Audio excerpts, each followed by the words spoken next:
Alors, il faut dire que ce projet, c'est d'abord un bel exemple de synergie entre les autorités administratives, la communauté et puis le programme alimentaire mondial et financé par la coopération coréenne. Cette immersion permettra de présenter au public burkinabé tout ce que cette synergie a permis de faire et ce que ce projet va apporter à la population de Zitenga. Ce projet, son objectif, c'est véritablement de renforcer la résilience de ces populations-là face au choc climatique.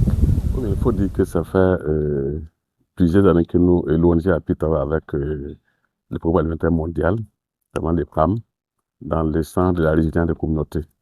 Comme vous le savez, depuis 2015, il y a des déplacements internes dans beaucoup de localités. Et la région de Oubli et de Koudsé sont celles-là qui ont reçu beaucoup de personnes déplacées internes. Et ces personnes sont plus accueillies dans les ménages au niveau des villages. Donc, au même coup, vous voyez comment on peut avoir les personnes sur la question d'accès à l'eau, la question d'accès à la terre et sur la sécurité alimentaire. Donc, le programme entre COICA et les PAM consiste à renforcer les capacités de résilience de ces communautés. Comment aider les familles qui ont accueilli des personnes déplacées internes à aller constituer leur cheptel, leurs moyens d'existence, afin de pouvoir renforcer vitalement aussi leur intégration dans les sociétés. Donc, c'est aussi voir en même temps comment le projet peut renforcer ce qui est aspect productif pour qu'elles puissent avoir les capacités nécessaires, notamment en matériel, en savoir-faire et également même en soutien financier, afin qu'ils puissent proposer ces activités-là.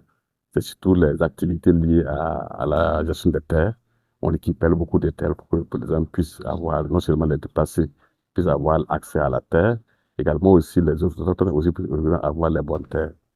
Alors, il y a également aussi les aspects liés à la nutrition, qui consiste aussi à faire l'éducation nutritionnelle dans les écoles, mais également en mettant en place des instruments très concrets, tels les jardins, afin que les élèves puissent apprendre davantage de leurs mains, mais également aussi rendre cohérent le rapport entre enseignants, parents d'élèves et élèves.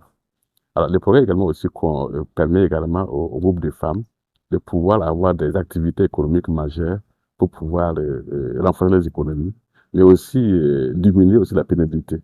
Il y a des foyers améliorés qui sont réalisés pour à la fois aider à ce que les couples abusifs du bois ne soient pas une règle dans les villages, mais également que les femmes puissent utiliser un produit qui n'impacte pas leur santé et qui les permet évidemment aussi d'avoir tout cas du temps. Alors, on met également aussi des fermes agricoles, y compris l'accès à l'eau, qui permet aux femmes d'avoir de l'eau à côté pour ne pas aller très loin, mais également de pouvoir aussi développer des activités contre-saison, dont la production maraîchère.